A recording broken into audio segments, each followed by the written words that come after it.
हास्य से जुड़े, कविता से जुड़े। ये प्लीज ये बंद कर दीजिए, लाइट बंद करो। हाँ,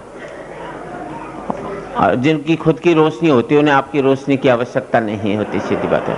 और हाल में पूरी लाइट कर दें ताकि आपके भी खिलखिलाते हुए चेहरे दिखाई दे जाए।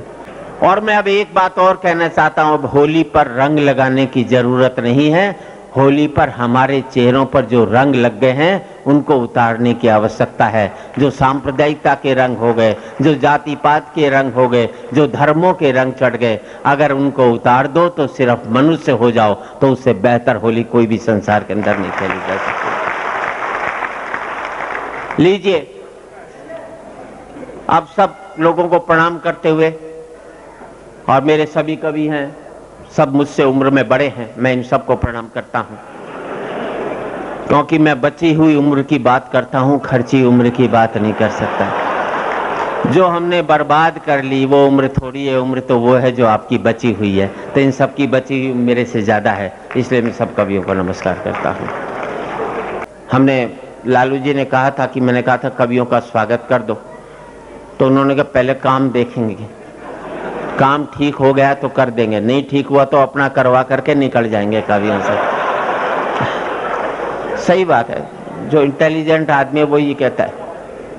हर इंटेलिजेंट आदमी एक जगह, एक ने विज्ञापन दे दिया, बोले मुझे नौकर चाहिए, खाना खुराक में उसको दे दूंगा, तनख्वाह नहीं दूंगा।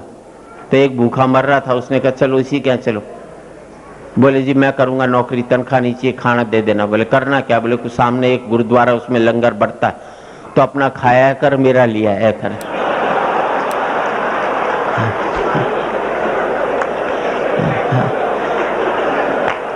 तो सीधी सी बात है। तो लालू जी उसी तरह से हमारा अभिनंदन करेंगे। ठीक है तो भैया तुम्हारा कर देंगे, नहीं अपना करवा कर तुमसे चले जाएंगे, क्योंकि हम तुम्हारे से ज्यादा हंसाने का काम तो ये अकेला ही कर देता है पूरे देश के अंदर, सीधी सी बात है। तो अगर मैं तो लालू जी आपसे कह रहा हूँ, राजनीति छोड़ो, हमारे बीच में आ जाओ। नंबर 1 पोएट हो गए हास रस के इस देश के अंदर, सही बात है। और कोई, और सीधी सी बात है, हमें भी कहा किसी ने तुम राजनीति में आ जाओ, चुनाव लड़ लो। मैंने कहा मैं नहीं लड़ता। बोले क्यों नहीं लड़ते?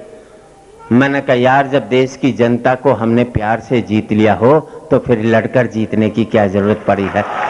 हम कलाकार लोग तो प्यार से जीतते, हमें लड़कर जीतने की क्या जरूरत है? अब जो मोबाइल पर बात कर रहे हैं, मोबाइल करना बंद कर दें। और जिनके मोबाइल आ रहे हैं उनको मैं एक ही बात पूछना चाहता हूं, जब पत्नी यहाँ है तो फोन कर कौन रहा है? इस मोबाइल का आविष्कार किसी लुगाई ने किया होगा ताकि पति को ढूंढ ले कहां बैठा हुआ है, और कोई बात नहीं, क्योंकि पति अपने खिलाफ हथियार कभी भी नहीं बनाएगा। हाँ, लखनऊ तहजीब का नजाकत के लिए माना जाता है। मैं हरियाणा का हूं, हमारे यहाँ जैसी तहजीब है पूरा देश जानता है। हमारे हरियाणा वाले से कोई पूछ ले क्या टाइम हुआ तो कहेगा क्यों फांसी चढ़ना है, टाइम नहीं बताएगा। हमारे कल्चर के नाम पर सिर्फ एग्रीकल्चर ही है, और देखा जाए तो संसार की सबसे बड़ी कल्चर एग्रीकल्चर होती है। वो खराब हो जाए तो सबकी कल्चर बिगाड़ करके रख देती, सीधी सी बात है। तो उस कल्चर को प्रणाम करते हुए, हमारे हरियाणा में आदमी अपना नुकसान कर लेगा लेकिन जवाब नहीं देगा। प्रैक्टिकल हो गए हमारे हरियाणा के बच्चे। वो हमारे हरियाणा में एक बच्चे से मास्टर ने पूछ लिया, मान ले मैंने तेरे बाप को 1 लाख रुपए दिए, बता 1.5 साल बाद 15% इंटरेस्ट के हिसाब से तेरा बाप कितने रुपए लौटाएगा? बच्चा बोला एक भी नहीं।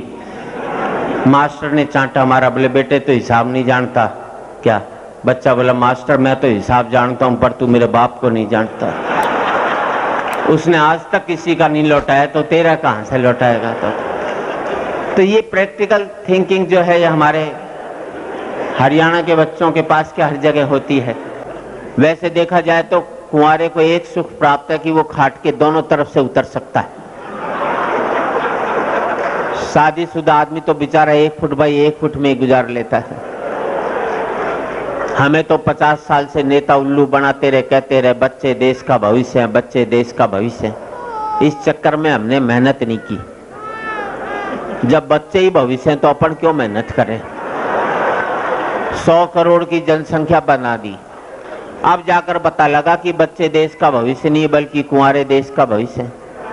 हमारे प्रधानमंत्री कुंवारे, राष्ट्रपति कुंवारे, मायावती कुंवारी, जयललिता कुंवारी, नरेंद्र मोदी कुंवारा, उमा भारती कुंवारी, कुंवारे भविष्य बनते गए और हमें उल्लू बनाते रहे कि भी बच्चे देश।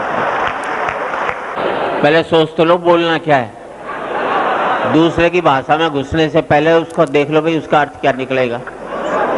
ये तो ऐसे ही हुआ कि बोले हाँ ठीक, कोई बात नहीं है। वो एक आदमी गया डॉक्टर के पास, बोले एक उसमें गया, बोले डॉक्टर साहब ये केमिस्ट्री डिपार्टमेंट कहाँ है। डॉक्टर बोला केमिस्ट्री नहीं केमिस्ट्री होता। बोले अच्छा कोपरा साहब। तो दूसरे की भाषा बोलने से सोच तो लो कहीं शेक्सपियर का अपमान तो नहीं कर रहे हो कहीं आप लोग। हाँ ठीक है। अभी ये जा कहाँ रहा है भाई, वापिस है अभी यहीं पर ही बैठा हुआ, आप चिंता मत करें। हाँ, जब ये पहली बार पढ़ रहे थे तब ये सो रहे होंगे, लालू जी कह रहे हैं। अच्छा हुआ लालू जी के पास माइक नहीं है, वरना मुझे तो संचालन ही नहीं करने देते आगे। मुझे ये लगता कि मुझे आखिर बुलाया क्यों गया, सीधी सी बात है।